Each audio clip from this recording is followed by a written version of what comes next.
it's really, a case when you would like, and historians have had this trouble too, trying to sort this out. What was he really doing? What were his motivations?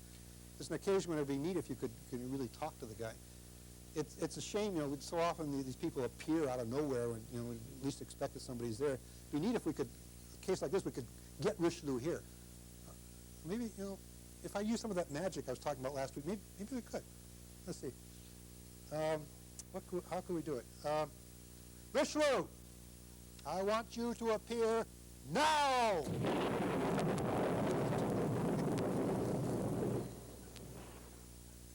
Well, you don't look quite like I expected. That I would expect silk and cloak. Let's just say that one station in life doesn't follow one to death. Death, in fact, seems to be a great equalizer.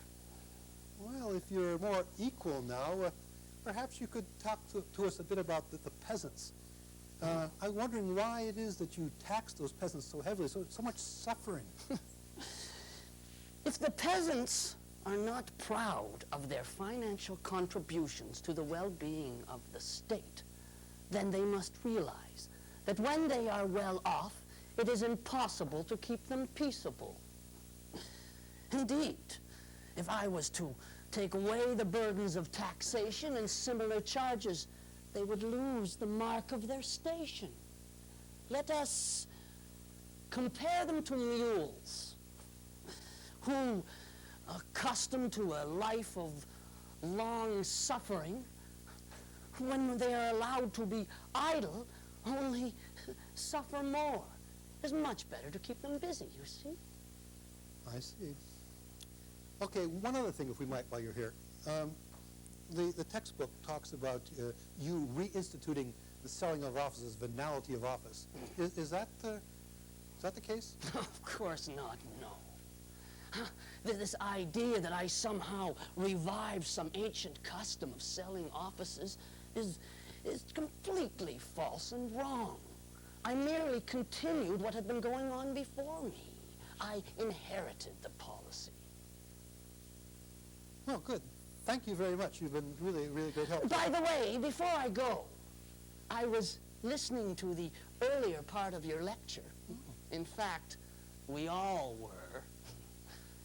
And what you happen to say about Marie de Medici and the Estates General of 1614 is wrong. What do you mean? Marie de Medici did not come up with the response to Prince Condé and the other nobles. No, neither did she organize the fixing of the elections for the Estates General. It was her advisors, like myself, who came up with that idea. I'm sorry, Your Eminence, but I must disagree. You didn't come on the scene until much later. You weren't there in the years between 1610 and 1614. I have consulted all the documents. I have looked carefully from all sides. What happened was Marie de Medici chose certain counselors, and then once she had those counselors, she decided which of their advice she would follow.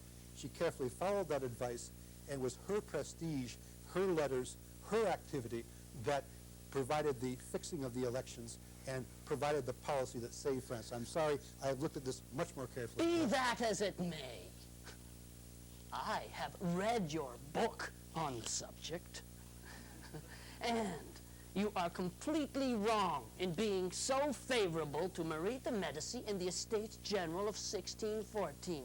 At the end of this book, you claim that the deputies behaved magnificently. The whole thing was a complete waste of time. Now, just a minute. What basis do you make a statement like that? Professor,